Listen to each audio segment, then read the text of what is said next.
नमस्कार and welcome to planet 4। दोस्तों, Israel के प्रधानमंत्री नेतन्याहू ने बड़ा ऐलान कर दिया है। उन्होंने कहा कि अब पूरे गाजा पर ना तो हमास का कंट्रोल होगा और ना ही फिलिस्तीन का, बल्कि अब पूरा का पूरा गाजा स्ट्रिप इजरायली सेना के कंट्रोल में होगा। नेतन्याहू के इस बयान के बाद अमेरिका भी हैरान है। इसके साथ ही वीडियो में आगे जानेंगे कि आखिर क्यों इजराइल के यहूदी परिवार हमास के द्वारा मारे गए अपने पुरुष प्रियजनों के स्पर्म इकट्ठा कर रहे हैं। दोस्तों, 7 अक्टूबर को हमास ने जिस बेरहमी के साथ इजराइल पर हमला किया था, उसे देखते हुए इजराइल किसी भी रिस्क को लेने को तैयार नहीं। इजराइल का साफ साफ मानना है कि पूरे गाजा स्ट्रिप पर अब उसकी सेना का कब्जा होगा। उन्होंने साफ कर दिया है कि अब गाजा पर कंट्रोल करने के लिए हमास या फिलिस्तीनी अथॉरिटी को अनुमति नहीं देंगे। आपको बता दें कि वेस्ट बैंक वाले हिस्से में आज भी फिलिस्तीन अथॉरिटी का कंट्रोल है, जबकि वहां सुरक्षा मुहैया का काम इजरायली सेना करती है। वहीं दूसरी तरफ गाजा स्ट्रिप में 2006 के पहले फिलिस्तीन अथॉरिटी यानी कि पीए का शासन हुआ करता था, लेकिन 2006 इलेक्शन के बाद वहां हमास चुनाव जीत गया और तब से वहां हमास का ही शासन माना जाता है। इजराइल के प्रधानमंत्री नेतन्याहू का मानना है कि हमास और फिलिस्तीनी अथॉरिटी दोनों ही इजराइल और यहूदियों के लिए खतरा है। उन्होंने एक बार फिर से हमास को पूरी तरह से खत्म करने की कसम खाई है। नेतन्याहू ने फिलिस्तीनी अथॉरिटी पर आतंकवाद को बढ़ावा देने और वित्त पोषण करने का आरोप लगाया। उन्होंने कहा कि पीए का बनना ही एक भयानक गलती थी, लेकिन अब इसे आगे नहीं बढ़ाया जा सकता। वहीं हिजबुल्लाह को भी चेतावनी देते हुए उन्होंने कहा कि अगर उसने इजराइल के खिलाफ युद्ध शुरू किया तो वो लेबनान को नष्ट कर देगा। ऐसे में अब यह सवाल उठता है कि क्या इजराइल के सामने अमेरिका भी पूरी तरह विवश नजर आ रहा है। अमेरिका चाहता है कि गाजा स्ट्रिप पर अभी भी फिलिस्तीनी अथॉरिटी का ही कंट्रोल रहे, लेकिन नेतन्याहू इस वक्त बिल्कुल अमेरिका के अपोजिट मूड में दिखाई दे रहे हैं। उन्होंने जोरदार ढंग से कहा, फिलिस्तीनी अथॉरिटी हथियारों की मदद करता है, बच्चों को इजराइल से नफरत करने और यहूदियों की हत्या करने के लिए शिक्षित कराता है। नेतन्याहू ने बेहद गुस्से में आगे कहा कि मैं खुद को धोखा देने और यह कहने के लिए तैयार नहीं हूं कि ओस्लो समझौते के तहत एक भयानक गलती में स्थापित किए गए इस प्राधिकरण को गाजा पर शासन करने की अनुमति दी जानी चाहिए।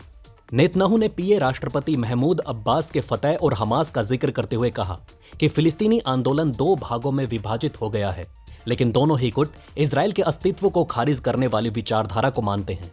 इसलिए मैं गलती नहीं दोहराऊंगा और इस इकाई को गाजा में नहीं स्थापित होने दूंगा। मुझे लगता है कि हमें कुछ और बनाने की जरूरत है। निसंदेह पूरे क्षेत्र में इजरायली सुरक्षा नियंत्रण होना चाहिए, यह सुनिश्चित करने के लिए कि आने वाले वर्षों में किसी आतंकी संगठन का उदय ना हो। मतलब साफ है कि ये उत्तरी और दक्षिणी चारों तरफ पूरे गाजा में अपनी इजरायली फौज को तैनात होते देखना चाहते हैं। आपको बता दें कि अमेरिकी राष्ट्रपति जो बाइडेन और उनके राज्य सचिव एंटनी ब्लिंकन दोनों ने कहा है कि फिलिस्तीनी अथॉरिटी जो अभी वेस्ट बैंक के फिलिस्तीनी नियंत्रित हिस्सों पर शासन करता है, उसे ही गाजा पट्टी पर शासन करना चाहिए। इस पर नेतन्याहू ने असहमति जता दी। इस तमाम डेवलपमेंट पर आप क्या सोचते हैं? नीचे कमेंट में अपने विचार जरूर लिखें। इजराइल हमास के बीच शुक्रवार को युद्ध विराम की मियाद समाप्त होने के बाद इजरायली सेना ने गाजा पट्टी में भारी बमबारी की। गाजा में स्वास्थ्य मंत्रालय ने कहा कि गाजा में इजराइल के बमबारी में 178 फिलिस्तीनी नागरिक मारे गए और 589 घायल हुए।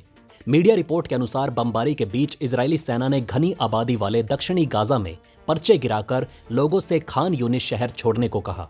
पर्चों में शहर को खतरनाक युद्ध क्षेत्र बताया गया। इससे संकेत मिलता है कि इजराइल अपने आक्रमण को व्यापक बनाने की तैयारी कर रहा है। इससे साफ हो जाता है कि इजराइल अब न केवल उत्तरी बल्कि दक्षिणी गाजा में भी अपना कंट्रोल स्थापित करने जा रहा है। इसी बीच अमेरिकी विदेश मंत्री ब्लिंकन ने कहा कि यह जानना भी महत्वपूर्ण है कि यह विराम खत्म क्यों हुआ। यह विराम हमास की वजह से खत्म हुआ। हमास ने जो वादा किया था वो उससे मुकर गया। विराम खत्म होने से पहले ही हमास ने यरूशलेम में हमला कर दिया, जिससे 3 लोगों की मौत हो गई। वहीं अमेरिकी नागरिक समेत कई अन्य घायल हो गए। विराम खत्म होने से पहले उन्होंने रॉकेट दागने शुरू कर दिए। जैसा कि मैंने कहा कि वो अपने वादे से मुकर गए।